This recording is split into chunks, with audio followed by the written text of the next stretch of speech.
pire. C'est ici qu'a lieu le tête-à-tête entre les deux chefs d'État et la sécurité devrait être l'un des points importants à l'ordre du jour. Car la Côte d'Ivoire partage près d'1 millier de kilomètres de frontières avec le Mali et le Burkina Faso, deux pays où la menace terroriste est de plus en plus forte, les attaques de plus en plus meurtrières.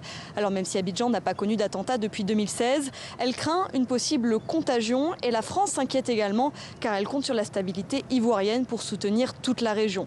Les deux pays devraient donc renforcer leur coopération et signer un protocole additionnel de défense. Emmanuel Macron et Alassane Ouattara devraient aussi lancer officiellement les travaux de l'Académie internationale de lutte contre le terrorisme, une académie qui accueille déjà quelques élèves ici à l'école de police et qui devrait à terme former des militaires venus de toute l'Afrique de l'Ouest ainsi que des magistrats et des fonctionnaires.